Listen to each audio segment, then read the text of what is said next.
All right. I got to read this story from the Washington Times. As much as it pains me, the Mooney-owned Times. Adam Nathaniel Yauch died Friday. And it's so depressing because I read some really beautiful obituaries and talks about how this guy was very politically active. I mentioned he felt bad that people took the parody of frat rock and took it seriously. And then I think spent some time trying to reverse that. Was very politically active. 47 years old. Died of cancer that he first found in 2009. And so this douchebag, Joseph Curl, goes on to write, now, half-white Barack Obama didn't say a word, even though he was talking to college kids that day. But make no mistake, MCA, that was Adam Yauch's sort of stage name, was no Jay-Z or Kanye West. This guy was the real deal, groundbreaker, up from his bootstraps. I'm not sure I follow what the issue is there.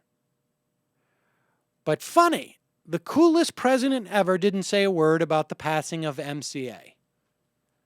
Weird and kind of sad, actually. Nothing from the first half-white, half-black president.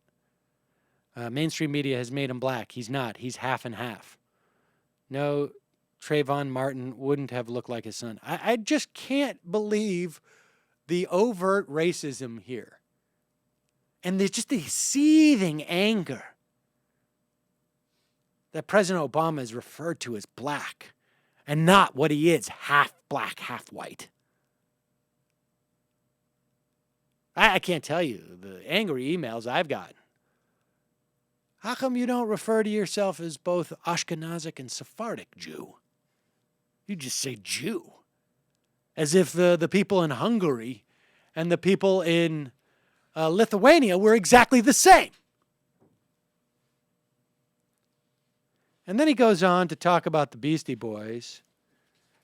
And really, I can't imagine anything more offensive to MCA's memory than this piece. I can't imagine he could be any more offended by it, although who gives a crap? And he goes, this moron, Joseph Curl, goes on to say, the president took time from his busy schedule to comment on the passing of black musicians. When Whitney Houston, a longtime crack addict, died this year, the White House put out a statement. I know that Mr. Obama's thoughts and prayers are with her family, especially her daughter. And when accused pedophile and drug addict Michael Jackson died in 2009, the White House weighed in with the president's thoughts. Now, I was not a fan of Whitney Houston's. I mean, her music was good. There was an incredible outpouring of listeners of this show about Whitney Houston. I wouldn't have been able to pick her out of a room had I not seen all the publicity about when she died. Michael Jackson, yeah, man, I think when I was a kid and, not a huge fan. But these were these guys were big stars, not part of a band, although I guess Michael Jackson was at one point. But to make the issue between these singers about the fact that they're black or white, all this guy is basically saying is two things, it seems to me. One is, I'm a huge effing racist. And two, even if I'm not, I'm willing to use racism to get a lot of clicks at the Washington Times because probably my job is in jeopardy. Those are the only two things I can come up with. He has covered the White House and politics for a decade with the Washington Times.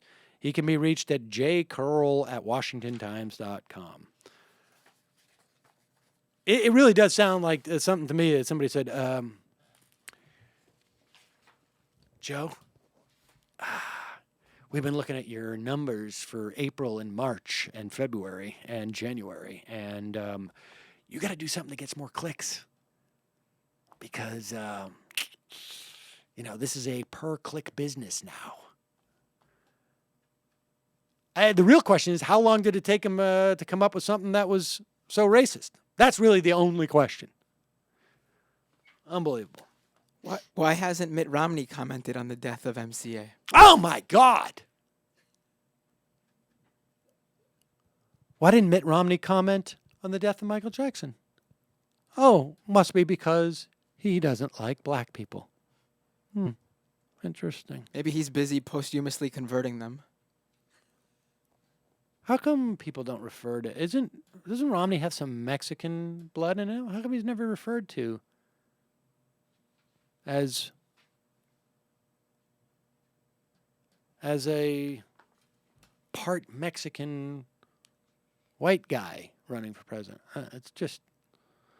These people are deranged. Deranged.